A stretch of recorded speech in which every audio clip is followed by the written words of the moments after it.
Hello and welcome to the Daily Download. I'm Rebecca Ward. Doug is off today. We start again in Sudan, where lawmakers and government supporters gathered to salute President Omar al-Bashir at a law signing ceremony in Khartoum. Al-Bashir seemingly unconcerned about charges of genocide and war crimes brought against him Monday by the International Criminal Court in the Netherlands.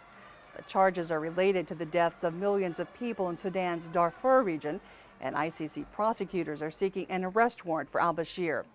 China opposes the move, with the foreign ministry saying Beijing is trying to get the UN Security Council to block the request. China, a diplomatic and economic ally of Khartoum, has been accused of adding to the violence in Darfur by providing Sudan's government with arms. Now to the U.S., where there are huge concerns about the banking industry, which is reeling from a rash of home mortgage defaults. And investors around the world are rattled by last week's collapse of IndyMac Bank. This on the heels of the government's rescue of Fannie Mae and Freddie Mac, the lenders that guarantee almost half of all U.S. home loans. Making matters worse, auto giant General Motors is struggling to cope with slumping sales in the face of soaring fuel prices, reducing its production of large trucks and SUVs, and now making plans to cut employee health care benefits and pensions by 20%. General Motors has seen its domestic sales drop by 16% in just the first half of this year. Belgium woke up to a new political crisis Tuesday after Prime Minister Yves Le Terme resigned after less than 4 months in office.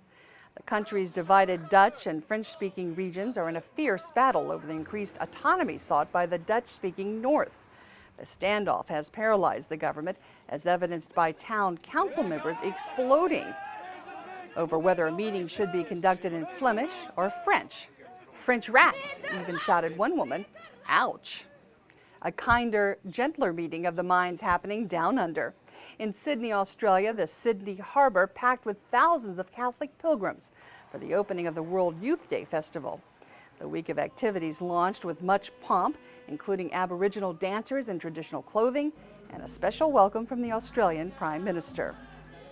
Some say there is no place for faith in the 21st century. I say they are wrong. A huge mass kicked off the event in Sydney. Pope Benedict will address the pilgrims later in the week on several key issues in the church, including the environment and the sexual abuse scandal. That's it for us today. Thanks for joining us. Doug is back tomorrow, but I'll see you on VOA's Health and Science page in our Going Green show.